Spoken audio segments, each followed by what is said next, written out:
आज के इस वीडियो में हम एक विशेष टॉपिक पर डिस्कस करने जा रहे हैं जिसका नाम है composition of volatile components in their liquid phases. जैसे आप इन वेपर फेज, जैसे लिक्विड फेज के केस में हम लोग मोल फ्रैक्शंस कैलकुलेट किया करते थे, उसी तरह अब जब सॉल्यूशन वैसे वोलेटाइल कंपोनेंट्स के हों जो वेपर का फॉर्मेशन करते हों, वेपर का फॉर्मेशन करेंगे तो लिक्विड सरफेस के ऊपर उनके पार्शियल प्रेशर का फॉर्मेशन होगा, जिस पर Dalton's law of partial pressure apply भी किया जा सकता है। तो वैसे केस में हम लोग वेपर फेज में लिक्विड कंपोनेंट्स के कॉम्पोजिशन को कैसे कैलकुलेट करेंगे, मेन फोकस हमारा इसी बात पर होगा। और देन आफ्टर हम लोग कंपेयर करेंगे कि वेपर फेज में जो कॉम्पोजिशन आता है, जो मोल फ्रैक्शन का मैग्नीट्यूड आता है वोलेटाइल कंपोनेंट्स का, उसका लिक्विड फेज में जो मोल फ्रैक्शंस होते हैं उनको कैसे हम कंपेयर कर सकते हैं, कैसे देख सकते हैं, दोनों के बीच कैसे डिस्टिंग्विश कर सकते हैं। तो हम समझ रहे हैं कि इसको हम लोग क्वेश्चन के रूप में पढ़ें। देखिए, इसका क्वेश्चन आप लिखो, how can you calculate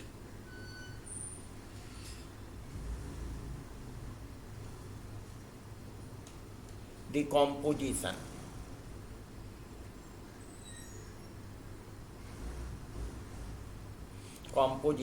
I mean mole fraction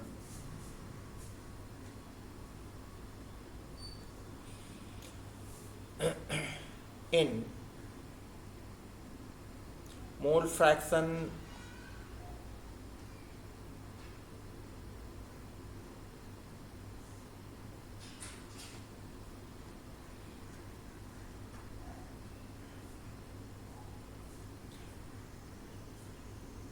calculate mole fraction or composition of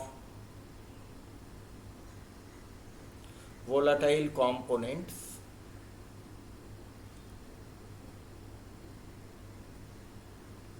in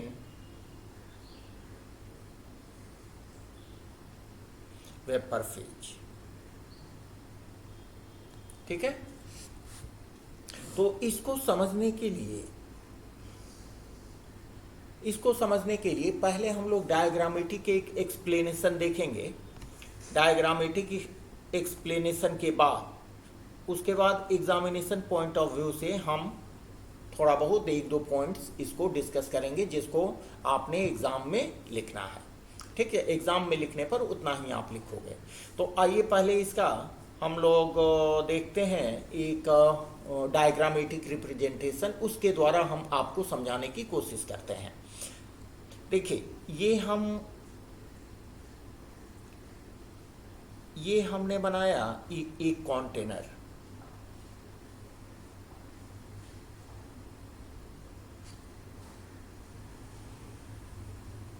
इस कंटेनर में हमारे पास दो कंपोनेंट्स हैं।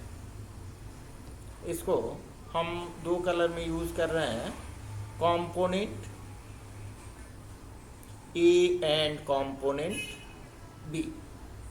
ठीक है, यहाँ पर लिक्विड्स भी दो कलर में हम दे रहे हैं।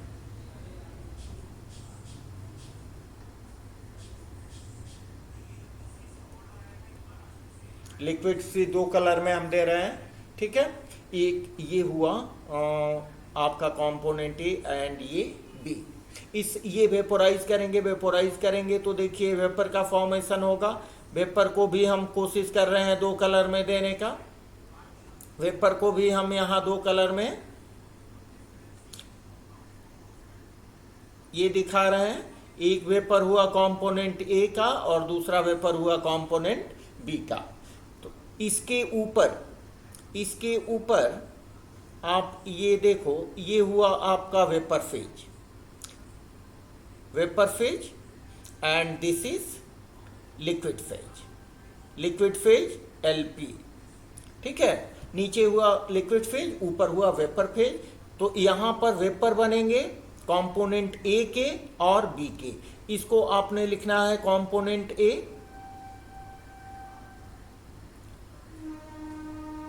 component A and this is component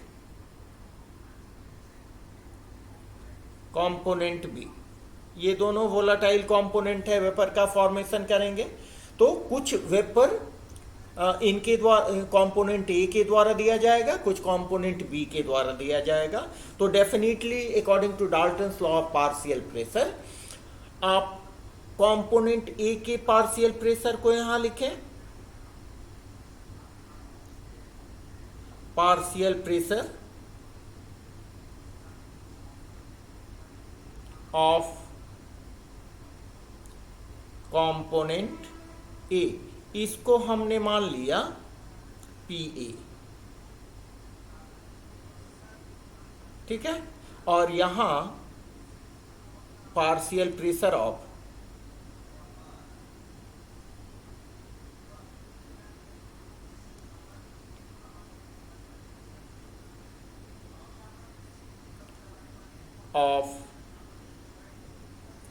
component B, जिसको हमने माना PB। कॉम्पोजिशन, जब वेपर फेज की बात आती है तो वेपर फेज में मोल फ्रैक्शन को हम इवेलुएट करते हैं using partial pressure of that volatile component, ठीक है। इसको आप नंबर 1 कहें। इसके बाद हम देखते हैं इनके मोल फ्रैक्शंस।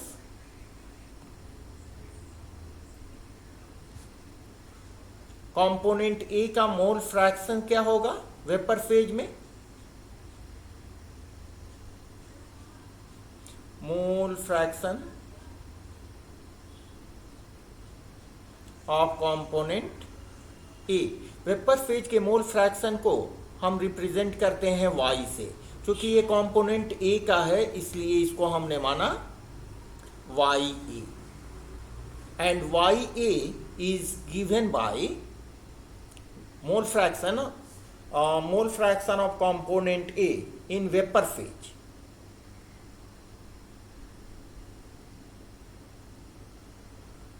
वेपर फेज को Y से रिप्रेजेंट किए, ये हुआ YA, चूंकि ये मोल फ्रैक्शन है कंपोनेंट A का, and it is given by the relation YA is equal to partial pressure of A divided by total pressure. Total pressure आप आसानी से कैलकुलेट कर सकते हो। ये देखिए आपका PA हुआ and here we have PB। तो टोटल प्रेशर क्या हो जाएगा? Total pressure is equal to PA plus PB, जिसको हम रिप्रेजेंट कर रहे हैं P टोटल से, ठीक है। अब इस रिलेशन को यूज करके आप partial pressure of component A का वैल्यू कैलकुलेट कर सकते हो। देखिए कैसे, PA इज इक्वल टू क्या करेंगे, YA को P टोटल से मल्टीप्लाई कर देंगे, YA इंटू P टोटल, ठीक है। जबकि अब देखें कंपोनेंट B, यहां देखते हैं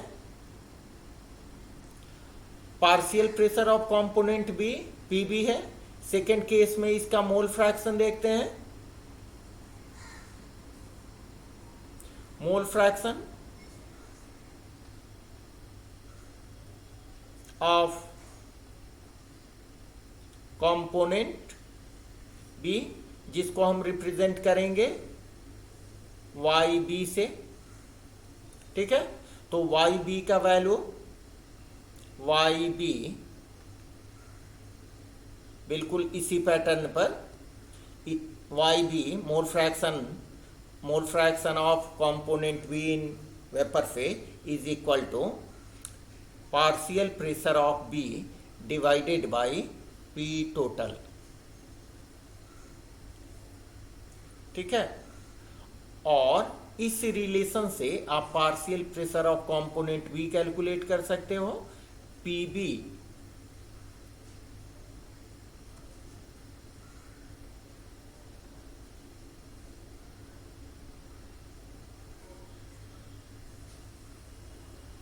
देखें इसको यहां लिख लें,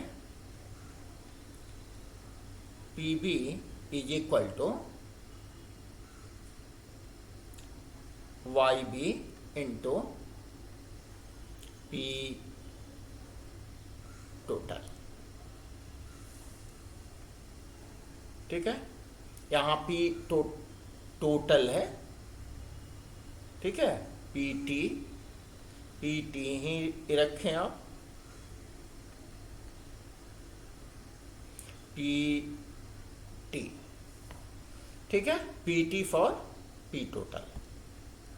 तो देखिए, लिक्विड के केस में हम मोल फ्रैक्शन कैलकुलेट करते समय number of moles of component को यूज करते थे, लेकिन जब वेपर फेज में हम मोल फ्रैक्शन वोलेटाइल कंपोनेंट्स का यूज कर रहे हैं, कैलकुलेट कर रहे हैं, तो वैसे केस में हम लोग उनके पार्शियल प्रेशर को कंसीडर कर रहे हैं, जिसमें Dalton's law of partial pressure भी यूज होता है।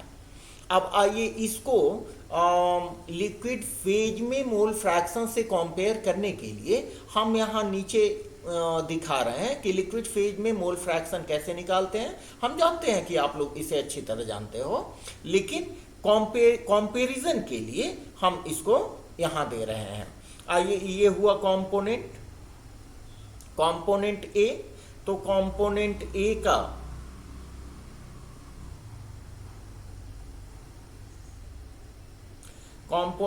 का यहां हम देते हैं number of moles of component A, इसको हमने मान लिया Na। ठीक है, और यहां मोल फ्रैक्शन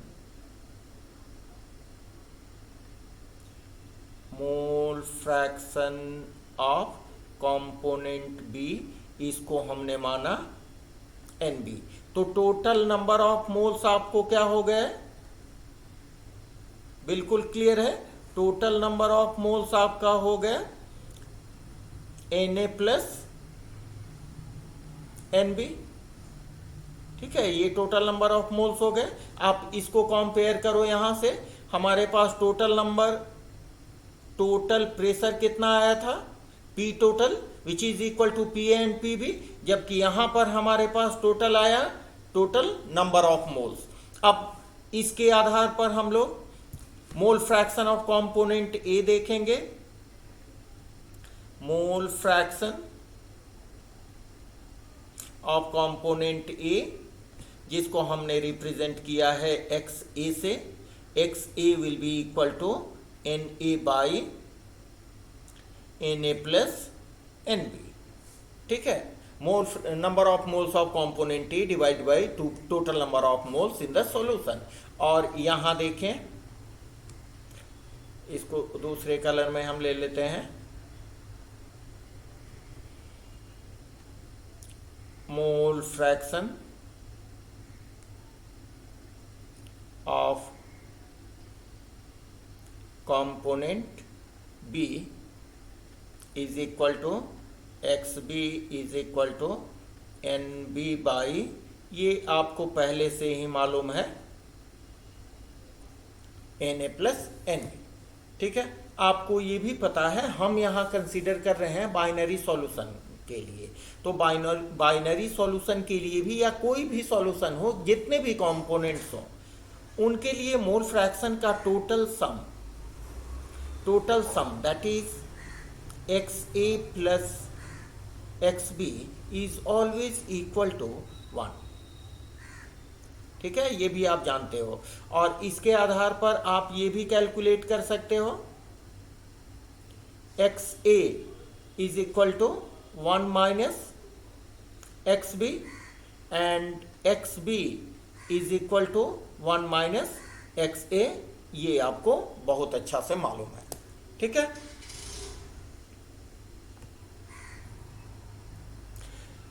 यहां देखें, ये मोल फ्रैक्शन आपको हो गया लिक्विड फेज के केस में, which is represented by X A. Here also component B के लिए एक्स बी, ये मोल फ्रैक्शन हो गया लिक्विड फेज में। ठीक है, और मोल फ्रैक्शन का सम हो गया 1। उसके आधार पर हम किसी एक कंपोनेंट का मोल फ्रैक्शन आसानी से कैलकुलेट कर सकते हैं। और यही देखें हम यहाँ वेपर फेज के केस में कि मोल फ्रैक्शन हम कैलकुलेट करते हैं by using partial pressure, by using partial pressure of components. देखिए Y A is equal to partial pressure of component A by P total. P total को कैसे calculate किया जा सकता है, आप दोनों को ऐड कर दें by using Dalton's law of partial pressure, तो हो जाएगा। इसके आधार पर हम पार्शियल प्रेशर का रिलेशन कैलकुलेट कर सकते हैं, P A is equal to Y A into P total. ठीक है, जबकि कंपोनेंट्स बी के केस में यहां देखें mole fraction of component B, mole fraction of component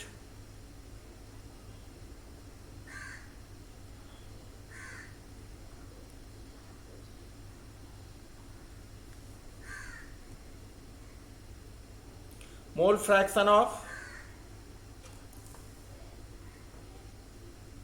component B is equal to, हमने क्या माना है जी मोल फ्रैक्शन का कंपोनेंट बी को वाई बी। ठीक है, तो वाई बी का वैल्यू हम कैसे कैलकुलेट किए हैं, Y B is equal to partial pressure of component B by P total, यहां देखिए। और इस रिलेशन से हम partial pressure of component B, इसको हम कैसे कैलकुलेट कर सकते हैं, mole fraction of component B in liquid phase multiplied by total pressure, that means this total pressure, जिसको हम यहां पीटी से जगह के अभाव में हमने लिख दिया है। ठीक है, तो ये एक्सप्लेनेशन रहा आपकी समझने के लिए।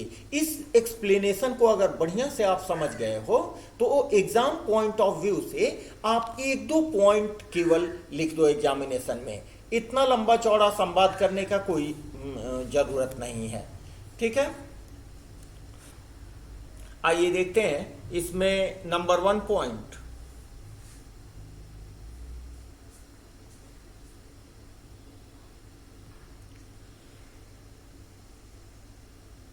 composition, that means mole fractions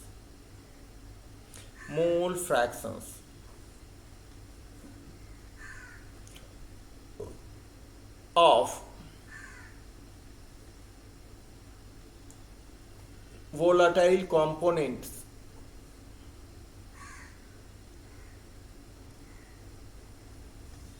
in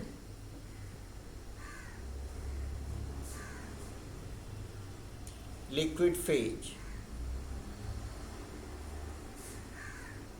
can be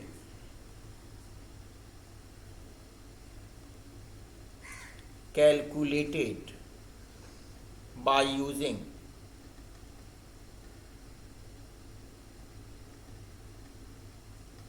their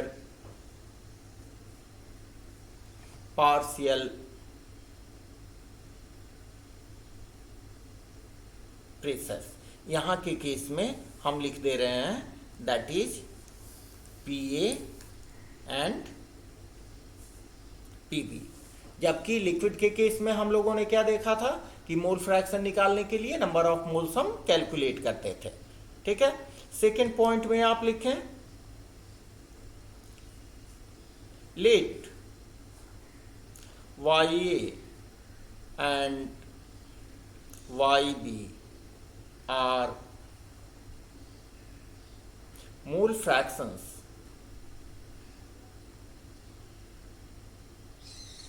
of component A and B in vapor phase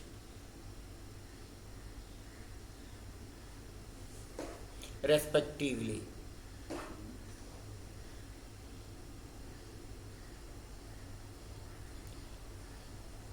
Then using Dalton's law of partial pressure,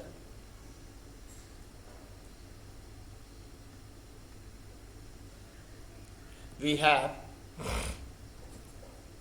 देखिए मोल फ्रैक्शंस का वैल्यू आप कैसे ले सकते हैं किस फॉर्मूले से, वहाँ आपने जैसा कि ऊपर देख लिया है, Y E is equal to partial pressure of component A divided by total pressure, ठीक है। और वाई इसके आधार पर आप पार्शियल प्रेशर का वैल्यू कैसे कैलकुलेट कर सकते हैं, P E is equal to Y A multiplied by P total, ठीक है। इसी तरह Y B is equal to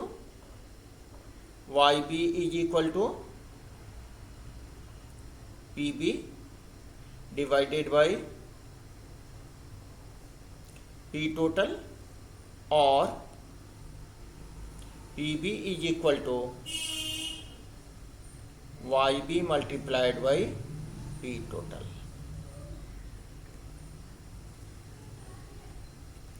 ठीक है। बात समझ रहे हैं। तो आपके पास वेपर फेज में दो रिलेशन मिले मोल फ्रैक्शंस के।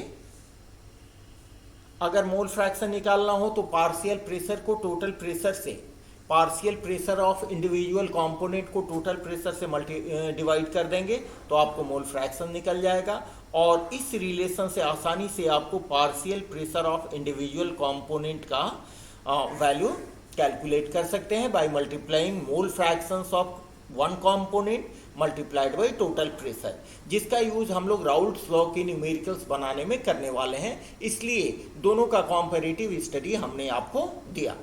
तो एग्जाम पॉइंट ऑफ व्यू से आप केवल ये दो पॉइंट लिखें, ये बाद बाकी हमने आपको समझने के लिए दिया है, ठीक है। इसको ठीक से आप पढ़ें और ये दोनों रिलेशन को आप ध्यान में रखें ताकि आने वाले न्यूमेरिकल्स को हम आसानी से आपको एक्सप्लेन कर सकें, ठीक है। ये एक्सप्लेनेशन आपको कैसा लगा आप हमें जरूर अपने फीडबैक लिखिए। Okay, thanks to all for watching this video. Okay, thank you.